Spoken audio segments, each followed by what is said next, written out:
평생을 시골에서만 살아오신 할머니 할아버지가 모처럼 아들 며느리 집에 왔습니다. 요즘은 맞벌이를 하기 때문에 누가 이렇게 서울 구경을 시켜줄 사람이 없어서 어린 손주하고 같이 서울 구경을 하게 되었어요. 도심의 큰 백화점으로 손주 녀석이 할머니 할아버지 손을 잡고 백화점으로 들어갔습니다. 삐까뻔쩍한 이 서울의 문명이 얼마나 신기하고 놀랍던지 할아버지는 그냥 정신을 못 차리고 있어요.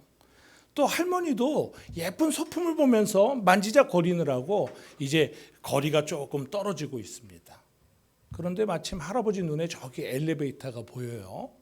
문이 자동으로 사락 열리는데 어찌나 신기한지 빨간 옷을 입은 할머니께서 엘리베이터에 탁 탑승을 하셨습니다. 그리고 몇 분도 되지 않아 가지고 다시 엘리베이터 문이 쑥 열리는데 빨간 옷을 입은 한 젊은 처자가 내리는 거예요. 할아버지가 갑자기 눈이 땡그리지더니 손주의 손을 잡고 할머니한테 막 달려가는 거예요. 손주가 아니 할아버지 왜 그러세요? 끌려가면서 물어보니까 야 너희 할머니도 저기다 갖다 넣어야 되겠다 그러는 거예요. 사실은 할머니가 엘리베이터 타고 2층에 올라간 다음에 같은 색상의 옷을 입은 젊은 아가씨가 엘리베이터를 타고 내려왔는데 분명히 할머니가 들어갔는데 젊은 처자가 나오거든. 할아버지가 보기에는 너무나도 신기했던 것입니다. 사실이 아니죠. 그런데 이보다 더 신비한 변화가 있습니다. 고린도후서 5장 17절 말씀에 그런즉 누구든지 그리스도 안에 있으면 새로운 피조물이라. 보라 이전 것은 지나갔으니 새 것이 되었도다. 성경 그렇게 전합니다. 죄인이 예수 안에 들어갔다 나오니까 의인으로 변화되더라고 하는 거예요. 낡은 인생이 새로워집니다. 상한 심령을 가진 자가 예수 안에서 기쁨을 회복하게 되고 병든 자가 새 건강을 얻게 되는 신비한 변화가 예수 안에 있는 거예요. 좋은 만남은 좋은 인물을 만들어내고 좋은 인물은 좋은 인생을 창조한다고 합니다. 나무는요, 큰 나무 옆에 있으면 햇빛을 보지 못해서 시들시들해져요. 그런데 사람은 큰 사람 옆에 있으면 어떻게 됩니까? 뜻을 펼치게 되고 빛을 보게 되는 것입니다. 제자가 좋은 스승을 만나니까 어떻습니까? 대로가 열리는 거예요. 그런데 스승도 좋은 제자를 만나니까 그 제자 덕분에 사람들 앞에서 더 아름다운 모습으로 나타내게 되는 것이니 이 만남이야말로 참으로 소중한 것이다 하는 생각을 하게 되죠. 그런데 만남 중에 가장 특별한 만남이 있습니다. 우리가 예수님을 만난 거예요. 요한복음 15장 5절 말씀 잘 아시죠? 나는 포도나무요 너희는 가지라. 그가 내 안에 또 내가 그 안에 거하면 그 사람이 열매를 많이 맺나니 나를 떠나서는 너희가 아무것도 할 수 없습니다. 가지가 나무에 붙어 있어야만 생명이 있고 열매를 맺을 수 있는 것처럼 우리가 예수님과 함께 있을 때 아름다운 삶을 살아가게 되는 것이죠. 사도 바울은 예수쟁이들을 핍박하던 스스로 과거를 되돌아보니까 죄인 중에 괴수였던 인물이지만 예수님을 만난 이후에 그의 삶에 변화가 있으니 더 이상 혈기등등한 자가 아니라 예수의 복음을 들고 이방 선교의 교두보가 되는 놀라운 변화가 일어났던 것입니다. 신비한 만남이에요. 첫째로 우리가 예수님을 만나려고 하면 자신이 당면한 장애를 극복해내야 합니다.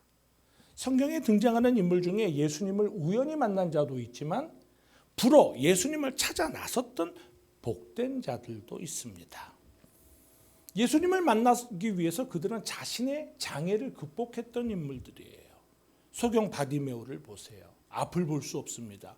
예수님 앞에 스스로 갈 수 없어요. 그런데 자신의 동네로 예수님이 지나가신다는 소문을 듣고 분명히 어딘가 예수님이 온 것 같아요. 그러니까 보이지 않으니 큰 목소리로 다윗의 자손 예수여 외쳤을 때 주님의 눈에 띄어서 예수님을 만나게 되죠. 예수님을 만나니까 보지 못하던 그가 보게 되는 놀라운 은혜를 얻게 된 것입니다. 특별히 오늘 본문의 말씀은 여리고에 살던 삭개오와 예수님의 만남을 소개하고 있습니다. 2절 말씀에 보니까 삭개오라 이름하는 자가 있으니 세리장이요 또한 부자라고 소개해요. 그는 여리고성 안에서 세리장으로 경제적으로 봤을 때 돈이 많은 부자였지만 실상은 매국노라고 불리며 창녀보다도 못한 취급을 받던 인물입니다. 당시 세리들이 하는 일이라는 것은 로마 정부로부터 일정한 세금의 어떤 한량을 받아서 그것만큼 어떻게든 모질게 걷어들인 후에 할당량만큼만 로마 주정부로 보내고 나머지를 본인들이 착취했기 때문에 부자로 살 수 있었지만, 그러나 동료들에게는 죄인처럼 취급받을 수밖에 없었던 것입니다. 그러던 어느 날 삭개오가 예수님의 소문을 듣게 되었어요. 그가 각종 병든 자를 고쳐주고 마음이 상한 자를 치유하고 또 삶의 진리가 되는 가르침을 주신다라고 하는 그 예수께서 자기 동네 여리고를 지나간다라고 하는 것입니다. 삭개오는 즉시 자신의 모든 일을 뒤로 하고 예수님을 만나기 위해 길거리로 뛰어나섰어요. 그런데 삭개오에게는 두 가지 장애가 있습니다. 3절에 보니까 키가 작고 사람이 많아 할 수 없어. 군중이 너무 많아가지고 예수님이 어디 계신지 삭개오가 확인할 방법이 없었어요. 외적인 환경 장애입니다. 그런데 삭개오는 이런 환경의 외적 요인으로 인해서 예수님 만나는 거 안 되겠구나, 사람이 너무 많아, 포기하지 않았고 적극적으로 주님을 만나기 위해 뽕나무 위로 올라가게 됐죠. 오늘 돌감람나무라고 본문에 표기되어 있습니다. 누가복음 5장 말씀에도 보면 중풍병자의 4명의 친구가 있습니다. 예수님 앞에 가면 이 중풍병이 고쳐질 것 같은데 친구들이 마음을 모아가지고 혼이불 위에다가 올려놓고 내 구탱이를 잡아서 예수님 앞에 갔어요. 사람이 너무 많고 주님은 집안에 계신데 들어갈 방법이 없어. 다 막혔단 말이에요. 장애가 있어. 예수님을 만나려고 할 때. 그때 그들이 생각해낸 묘안은 지붕을 뚫고 줄에 달아서 친구를 내렸을 때 어떤 일이 벌어질까요? 집주인한테는 집에 구멍을 뚫었다라고 변상해 줘야 되고, 사람들이 우리를 어떻게 생각할까, 별의별 여러 가지 안 된다라고 하는 일이 많지만 목적은 뭐야? 어떻게든 예수님을 만나야 이 중풍병든 자가 고쳐질 것이라고 하는 믿음이 있기 때문에 그 장애를 극복하고 예수 앞에 줄에 달아 중풍병자를 내려놓았을 때 자리를 털고 일어나는 놀라운 역사가 일어나게 된 것이죠. 특별히 우리가 신앙생활을 할 때 이렇게 장애가 되는 것들이 있는데 그 중에 또 하나가 사람입니다. 그것도 나보다 먼저 예수님 앞에 나온 사람들이 내가 예수 앞에 나가는데 장애가 될 수 있어요. 쉽게 말해서 우리가 교회 생활을 해도 교회에 먼저 되신 분들, 등록교인들, 또 교회 오랫동안 다니신 분들이 신앙생활을 잘 할 수 있도록 옆에서 인도해 주시는 분도 있는데 간혹 보면 그렇지 못한 분이 있어요. 장애가 될 수 있습니다. 사실 교회 내에서 초신자 때문에 시험에 드는 일은 별로 없어요. 먼저 오래되신 분들의 기득권이 문제입니다. 새 신자가 정말 믿음 생활 잘 할 수 있도록 예수 앞에 나갈 수 있도록 좋은 가이드가 되어주면 좋은데 자신의 어떤 이기적인 언행 때문에 배려하지 못할 때가 있단 말이에요. 그럼에도 불구하고 중요한 것은 저 사람 때문에 나 이제 신앙생활 못하겠다. 저 사람 때문에 교회 가기 싫어. 그럼 주님 못 만나는 거야. 그 장애를 극복하고 주님 앞에 나아가는 자가 예수님을 만나게 되고 내 삶의 신비한 변화를 체험하는 은혜를 누리게 되는 것입니다. 삭개오에게는 또 다른 핸디캡이 하나 있어요. 키가 작았다라고 하죠. 성경 외의 문서를 보면 외경이라고도 하는데 삭개오는 6살 때 부모를 잃어버리고 7살에 장애가 왔다 그래요. 소아마비를 알아서 충분히 발육하지 못한 사람이라고 합니다. 이렇게 작은 키를 가지고는 사람들 속에 파묻혀가지고 예수님이 어디 계신지 찾아볼 방법이 없는 거예요. 그러나 중요한 것은 그런 약점, 두 가지 장애, 사람들이 많고 그가 키가 작았기 때문에 예수 앞에 나갈 방법이 없어. 그래서 돌감람나무, 뽕나무 위에 올라갔던 것이 오히려 예수님과의 보다 더 특별한 만남을 만들어내게 된 것입니다. 4절 말씀에 그가 앞으로 달려가서 보기 위하여 돌무화과 나무에 올라가니 이는 예수께서 그리로 지나가게 되미로라 했습니다. 그가 가지고 있는 이런 핸디캡 때문에 그가 감람나무 위로 올라갔던 그 기질로 인해서 예수님의 눈에 더욱 띄는 자가 됐다는 거예요. 우리가 신앙생활하는데 여러 가지 시험거리가 있거나 장애가 있는데 그 장애 때문에 포기하지 않고 주님 앞에 더 나가는 우리들의 모습이 오히려 예수님의 눈에 띌 수 있다라고 하는 거예요. 그것이 믿음입니다. 만약에 삭개오가 어떤 단순한 호기심을 가지고 예수란 분이 어떤 분일까 했다면 사람들이 많아요. 아유 힘들겠는데, 더군다나 난 키가 작았고 어디 있는지 찾아볼 수도 없어. 에이 오늘 운이 안 좋다. 돌아갈 수 있단 말이죠. 그런 분명한 목적을 가졌어요. 반드시 내가 예수님을 만나야 되겠다. 여러분 오늘날 우리가 코로나19라고 하는 비대면 상황을 이유로 내가 주님 앞에 나가야 되겠는데 교회 나가는 것을 바라보는 시선이 별로 좋지 않을 수 있고 여러 가지 그런 어떤 환경적 요건 때문에 누군가에게 내가 시험이 들었다거나 자신이 가지고 있는 컴플렉스, 핸디캡 이런 것 때문에 주님 앞에 나갈 일을 포기하지 말고 분명한 목적, 나는 예수님을 만나야 되겠다. 가지가 포도나무에서 떨어져 나가면 그냥 불구덩이에 던져지는 거예요. 붙어 있어야만이 내가 생명이 있고 열매를 맺듯이 내가 오늘도 이 거룩한 주일에 주의 성소에서 예수님을 만나야 되겠다. 혹이 어떤 장애가 있을 때 그 장애를 극복하고 주님 앞에 나와서 예수님을 만나 우리의 삶의 아름다운 변화들을 보며 살아가는 우리 모든 새생명 가족들이 다 되시기를 예수의 이름으로 축원합니다. 두 번째로 우리가 예수님을 만나야 할 분명한 이유는 그분께 구원이 있기 때문입니다. 예수님은 나무 위에 올라갔던 삭개오의 이름을 잘 알고 있었죠. 5절에 보니까 삭개오야 속히 내려오라. 내가 오늘 내 집에 유하여야겠다 라고 말씀하십니다. 삭개오도 예수님을 한 번도 본 일이 없는데 오늘 처음 뽕나무 위에서 목격했는데 그분이 내 이름을 알고 있어요. 신기한 일입니다. 그래서 그의 마음도 흥분되어지며 야 저분은 정말 특별한 분이로구나 하는 기대감을 갖게 되죠. 그래서 6절에는 급히 내려와 즐거워하며 그의 집으로 예수님을 영접했다라고 기록하고 있습니다. 이와 같은 만남을 통해서 삭개오는 놀라운 축복을 받게 됩니다. 주목해 볼 말씀은 9절에 있는데요. 예수께서 이르시되 오늘 구원이 이 집에 이르렀으니 이 사람도 아브라함의 자손이니라. 자, 이 집에 구원이 이르렀다는 놀라운 축복과 더불어서 이 사람도 아브라함의 자손이다. 사실은 삭개오는 유대인입니다. 그래서 동족의 피를 빨아먹었다. 매국노 취급을 받았죠. 그러니까 그는 아브라함의 자손이 맞아요. 혈통으로는 유대인입니다. 그러나 유대인들은 그를 손가락질하고 너는 우리와 달라. 넌 죄인이야. 넌 매국노야. 어느 누구도 그를 아브라함의 자손으로 봐주지 않았어요. 그는 멸시받는 삶을 살았습니다. 물질은 부족함이 없었을지 모르지만 사람들로부터 참으로 험히 보는 눈을 바라보며 그 시선에 따가운 시선을 보며 살아갈 수밖에 없었어요. 그런데 예수님이 그 집에 구원이 임하였다 하시며 너도 아브라함의 자손임이니라.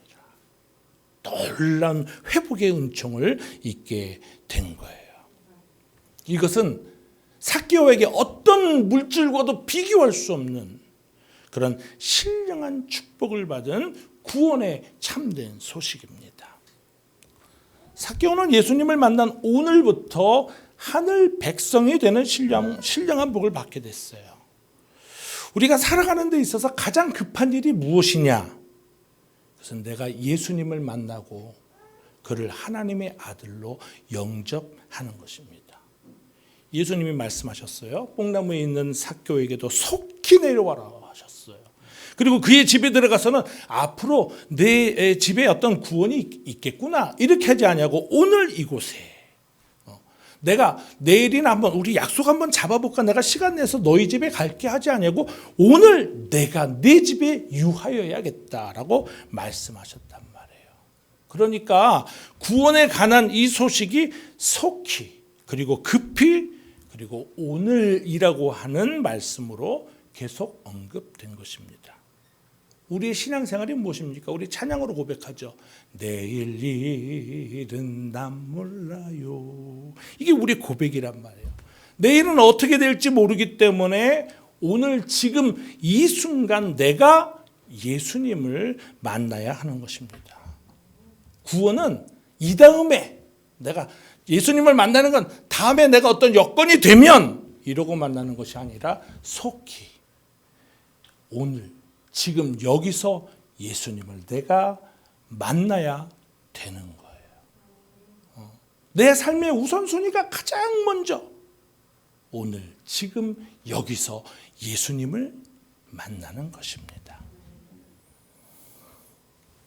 죄사함을 받고 새로운 피조물이 되는 것은 점진적 사건이 아니란 말이에요. 내가 예수를 구주로 영접하는 그 순간에 즉시 구원이 일어나는 것입니다. 즉각 죄사함을 얻게 되고 즉시 하나님의 자녀가 되는 거예요. 자, 우리가 예수님을 닮아가고 우리의 성품이 그리스도의 장성한 분량에 자라는 것은 지금 당장에 예수님 만났다고 내가 확 달라지는 건 아니에요.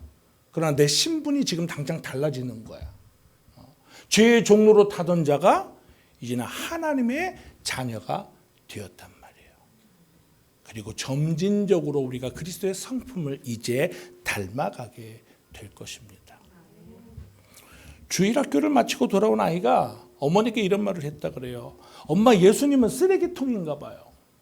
아니, 너 왜 난데없이 뭘 배웠길래 갑자기 엄마한테 와가지고 주일학교 다녀오더니 예수님을 쓰레기통이라 그래? 그랬더니 예수님은 세상에서 더러운 것, 좋지 않은 것 다 가져가시고 우리에게 좋은 것을 주시잖아요. 이렇게 얘기했다는 거예요. 예수님은 우리에게 있는 정말 죄악된 습성들, 병든 것, 슬픈 것, 상한 상처들은 다 가져가시고 좋은 것들로 채워주시는 분입니다. 우리에게 영생을 주시려고 나의 더러운 죄를 씻어주는 청소부가 되어주셨습니다. 따라서 예수님에게 필요한 이웃은요, 깨끗하고 온전한 의인이 아니라 부족하고 연약한 죄인이란 말이에요. 자기 의를 내세우던 바리새인의 기도는 예수님께서 거절하셨습니다. 그러나 자기 죄를 회개하던 세리의 기도는 들으셨단 말이에요. 죄인된 내가 예수님을 만나면 주홍 같은 죄라 할지라도 주께서 능히 사하여 주시니 나의 삶이 이미 구원받은 하나님의 자녀가 되었습니다. 세 번째로 예수님과 만나면 신비한 변화가 일어납니다. 본문 6절 말씀해 보니까 급히 내려와 즐거워하며 영접하건을 했어요. 좋은 만남은 긍정의 변화를 일으키죠. 특별히 예수님을 만나면 우리의 생각이 긍정적으로 바뀌게 되고 영생을 얻는 신비한 변화를 일으킵니다. 예수님을 만나면 다른 사람들이 나를 어떻게 생각할까 이런 거 개의치 않아요. 요즘 세상을 보면 SNS가 발달하고 이런 것들 때문에 자신의 어떤 신상이 나타나거나 사람들이 나를 어떻게 볼까 이런 따가운 시선을 받게 되면 그거 견디지 못해서 스스로 극단적인 선택을 하는 일들이 적지 않게 있습니다. 그러나 우리가 예수님을 만나면 오늘 삭개오를 보니까 아까 뭐라 그랬어요? 예수님께서 너도 아브라함의 자손이로구나. 이와 같은 주님의 회복하심이 있기 전에는 저 사람들이 지금 내 앞에서는 웃고 있지만 속으로 나를 얼마나 욕을 할까. 매국노 취급을 받으면서 사람 만나는 게 지긋지긋했던 삭개오란 말이에요. 그런데 예수님을 만나고 보니까 그래 나도 하나님의 자녀야. 그래 나도 죄인이지만 나도 이 죄를 주님이 다 씻어주시고 이제 나도 하나님의 자녀가 되었어. 이런 아름다운 생각들을 가지게 된단 말이에요. 전에 삭개오는 동족들의 멸시를 받고 혹이라도 극단주의적인 민족주의자에게 내가 생명을 잃을 수도 있다라고 위협까지 받아야 했던 그의 삶이지만 이제는 그의 삶에 더 이상 그런 어떤 아픔은 예수께서 씻겨 주셨다라고 하는 거예요. 뿐만 아니라 그는 자기 이름대로 살지 못했다라고 하는 죄책감도 있었습니다. 본래 삭개오의 이름의 뜻이 청결하다, 순결이라고 하는 뜻이 있었다 그래요. 그런데 그렇지 못한 삶을 살았죠. 면허 있는 강도처럼 살아왔단 말이에요. 그런데 그가 예수님을 만난 후에는 더 이상 죄의식이 그의 삶을 붙들지 못합니다. 더 이상 두렵지도 않아요. 슬프지도 않습니다. 죄의 속박으로부터 자유함을 얻게 되어서 알 수 없는 기쁨이 솟구치는 은혜를 누리게 된 것입니다. 본문 7절 말씀해 보니까 무사람이 보고 수군거려 이르되 저가 죄인의 집에 유하려 들어갔도다. 예수님이 들어가는 것을 가지고도 이렇게 비난하지만 삭개오는 지금 주님과 함께 있는 것만 가지고도 만족한 거예요. 예수님 한 분으로 사람들의 그 따가운 시선을 다 잃어버릴 수 있었어. 사람들이 나를 어떻게 생각하든지 간에 하나님은 나를 가리켜서 천하보다 귀한 자다. 너는 내 백성이다. 하시며 안아주시는 그 따뜻한 온기 속에서 살아갈 수 있는 예수님을 만난 우리 모든 새생명 가족들이 다 되시기를 예수의 이름으로 축원합니다. 요한복음 4장 말씀에 보면 또 사마리아 여인 이야기가 나오죠. 그는 남자가 5이나 되었다고 합니다. 사람들이 저 여자 말이야 결혼을 4번씩이나 하고 말이야 지금도 5번째 남자랑 살고 있어 손가락하고 하는 그것이 정말 부담스러워서 가장 햇볕이 뜨거운 정오에 사람들은 안 나와. 그때 너무 햇볕이 뜨거우니까 사람들이 없는 틈을 타서 우물에 가서 물을 기르려 했던 여인이란 말이에요. 그런데 그가 예수님을 만났습니다. 그가 하나님의 아들이심을 알고 정말 그의 심령으로부터 생수의 감이 솟구치는 놀라운 기쁨을 맛보게 되었습니다. 어떻게 하죠? 사람들의 낯을 피하던 이 여인이 동네로 뛰어들어가서 내가 메시아를 만났다라고 그분을 전하게 되더라고 하는 거예요. 사람들이 나를 멸시하고 사람들이 나를 좋지 못한 시선으로 본다 할지라도 우리가 예수님을 만나게 되고 정말 예수의 그 보혈 공로로 말미암아 그 죄로부터 속박된 그 아픔 현실에서 나오게 될 때, 구원을 누리게 될 때 우리는 오히려 사람들 속에 들어가서 내가 만난 예수님을 증거하는 은혜를 누리게 될 줄로 믿습니다. 이렇게 예수님을 만나면요, 물질에 대한 가치관도 변화받죠. 8절 말씀해 보니까 삭개오가 말합니다. 서서 여짜오되 주여 보시옵소서. 내 소유의 절반을 가난한 자들에게 주겠사오며 만일 네 것을 토색한 일이 있거든 4배나 갚겠나이다. 여러분, 삭개오는요 사람들로부터 비난을 받으면서까지 수단과 방법을 고리지 않고 돈을 벌기 위해 살았던 인물입니다. 그냥 세리도 아니고 세리장이었단 말이에요. 그랬던 그가 자신의 소유의 절반을 가난한 자들에게 나누겠다 그래. 왜 이런 마음이 생겼을까요? 예수님을 만나니까 삶이 달라지는 거. 남의 것을 토색했다면 4배나 갚겠다라고 합니다. 가치관이 완전히 새로워진 것입니다. 전에는 부를 축적하는 것이 자기 삶의 첫 번째 목적이었지만 이제 물질이 별거 아니야. 이제 더 이상 사람들의 따가운 시선을 받으면서 살고 싶지 않아. 이제 참 자유를 누리고 싶은, 정말 예수 안에서 맛보는 그 기쁨을 누리게 되니까 사람이 달라지는 거예요. 여러분, 우리도 이렇게 생각이 달라지기 바랍니다. 내가 정말 가장 소중하게 여길 것이 물질이 아니라 보다 더 소중하고 귀한 것이 있음을 예수님 만나지 않고는 깨달을 수 없어요. 그런데 예수님을 만나면 삭개오처럼 변화가 되는 것입니다. 삭개오에게 이와 같은 변화가 일어난 건 다른 것이 아니라 그랬어요. 예수님을 만났기 때문입니다. 예수님을 만나니까 불의한 자가 새 사람이 되었습니다. 마음속 깊이 어둠에 눌려있던 그의 삶에 따사로운 햇살이 비춰오기 시작했습니다. 물론 우리가 예수님 만나서 이 자리에 앉아서 함께 예배하고 있지만 우리가 순간순간 주님과 만나는 동행을 누리면서 예수님 때문에 내 삶에 늘 새로운 변화가 기쁨이 되시기를 예수의 이름으로 축원합니다. 예수님을 만나면 다 됩니다.